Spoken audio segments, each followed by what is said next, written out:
ارشاد ہوا کہ والعصر زمانہ گواہ ہے، ان الانسان لفی خسر، کہ ایک ایک انسان خسارے اور گھاٹے میں ہے، الا الذین آمنوا وعملوا الصالحات، اس گھاٹے سے اور اس خسارے سے فقط وہ لوگ محفوظ ہیں جو ایمان لائے، جنہوں نے عمل صالح کیا، وتواصوا بالحق، اور جنہوں نے حق کی وصیت کی، وتواصوا بالصبر، اور جنہوں نے صبر کی وصیت کی۔ تنہا ایمان اور عمل صالح نجات کا ذمہ دار نہیں ہے جب تک اس کے ساتھ حق اور صبر کی وصیت نہ ہو۔ حق اور صبر کی وصیت ضروری ہے ایمان اور عمل صالح کے ساتھ۔ وصیت ہے کیا؟ وصیت کے معنی لغت میں نصیحت کرنا، وصیت کے معنی نصیحت، یہ ہے لغوی مفہوم، اور شریعت میں اس کے دو مفہوم ہیں، مفہوم خاص، مفہوم عام۔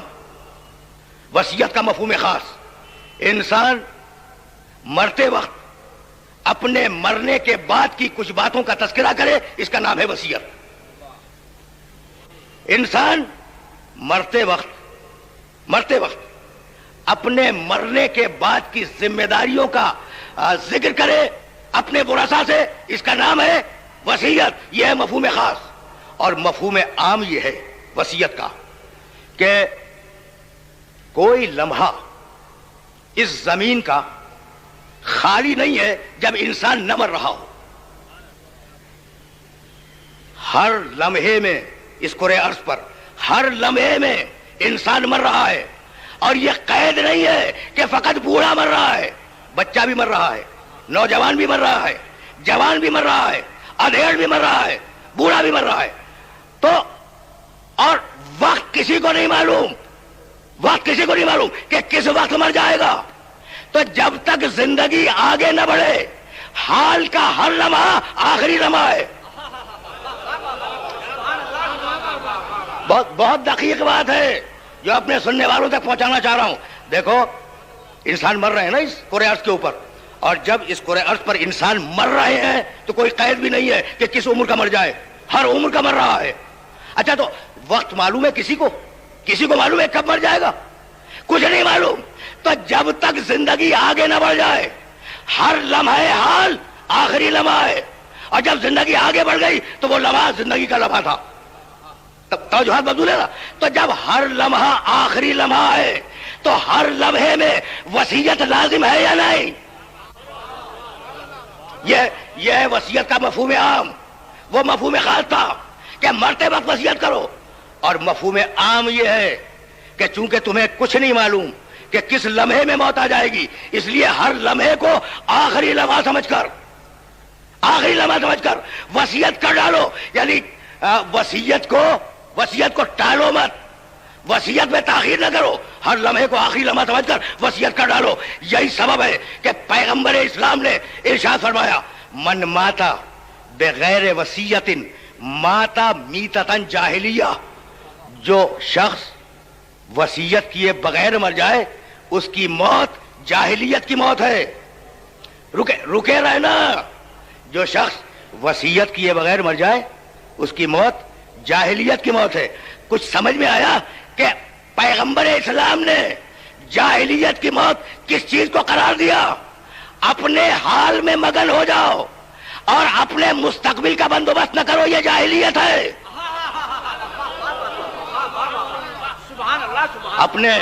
اپنے حال میں مطمئن رہو اور اپنے مستقبل کا بندوبست نہ کرو، یہ جاہلیت ہے۔ تو اگر تمہارے ذمے نمازیں ہیں، تمہارے ذمے روزے ہیں، تمہارے ذمے حج ہے، تو عقل مند انسان وہ ہے جو مستقبل کا بندوبست کر جائے۔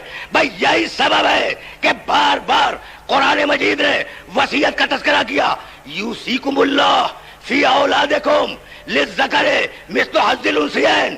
اللہ تمہیں وصیت کرتا ہے کہ جب تم مرنے لگو تو تم اپنی اولاد میں جو ترکہ تقسیم کرو اس میں بیٹے کو دوہرا ملے، بیٹی کو ایک اہرا ملے۔ دیکھو سورہ نساء کی آیت ہے، اور بہت آہستہ آہستہ اپنے سننے والوں کو آگے کی منزل تک لے جانا چاہ رہا ہوں۔ موضوع کے تقاضے ہیں, عنوان کے تقاضے ہیں, ذرا میرے ساتھ چلتے رہنا. یوصیکم اللہ فی اولادکم للذکر مثل حظ الانثیین. اللہ تمہیں وصیت کرتا ہے تمہاری اولاد کے بارے میں کہ اگر تم نے بیٹا اور بیٹی چھوڑے, ایک بیٹا چھوڑا ایک بیٹی چھوڑی, تو بیٹے کو دوہرا حصہ دے دو, بیٹی کو ایک اہرا حصہ دے دو.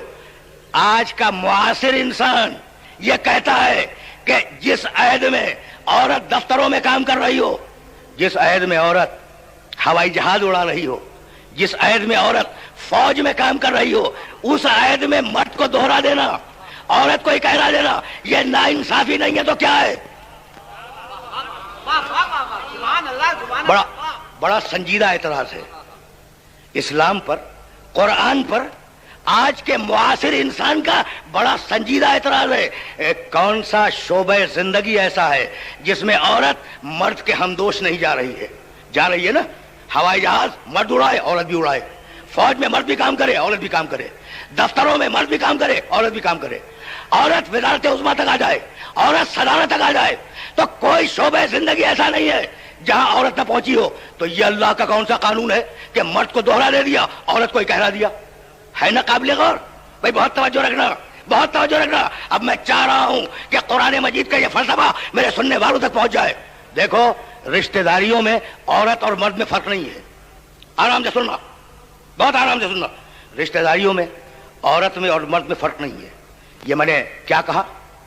مرد بیٹا ایک باپ کا بیٹا ہے, ٹھیک ہے نا. ایک بیوی کا شوہر ہے, ایک اولاد کا باپ ہے. مرد والدین کا بیٹا ہے, زوجہ کا شوہر ہے, اولاد کا باپ ہے. عورت والدین کی بیٹی ہے, شوہر کی زوجہ ہے, اولاد کی ماں ہے. برابر ہو گئے یا نہیں؟ بہت توجہ رکھنا, اس لیے کہ کچھ کہنا چاہ رہا ہوں اس مرحلے پر. تو رشتہ داریوں میں عورت اور مرد برابر ہیں. وہ بھی والدین کا بیٹا ہے, یہ بھی والدین کی بیٹی ہے.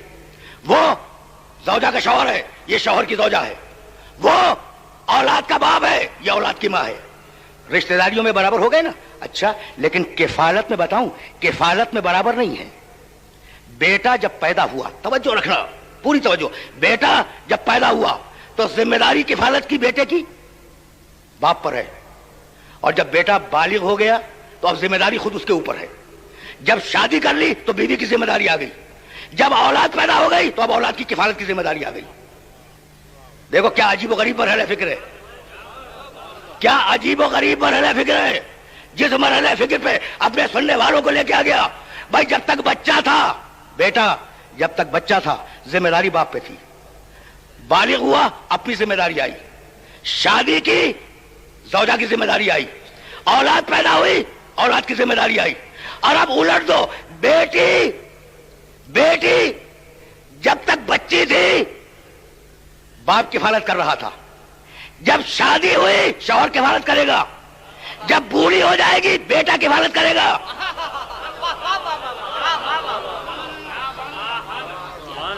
دیکھ لیا تم نے اس فلسفے کو کہ مرد سر سے لے کے پاؤں تک کفالت کی ذمہ داری قبول کرے, اور عورت اپنی زندگی کے کسی لمحے میں بھی کسی کفالت کی ذمہ دار نہیں ہے.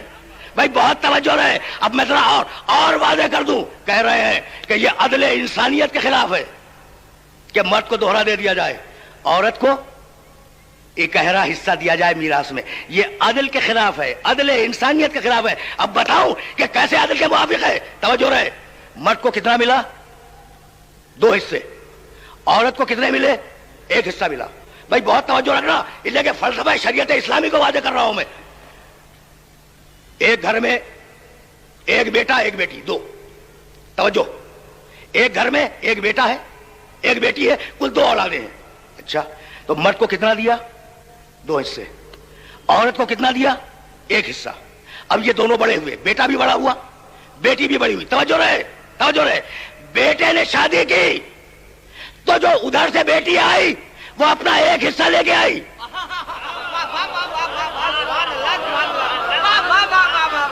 بھائی بہت توجہ رہے, بہت توجہ رہے.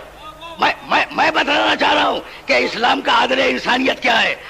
ایک بیٹا ایک بیٹا ایک بیٹی. بیٹے کو 2 حصہ ملا, بیٹی کو 1 حصہ ملا.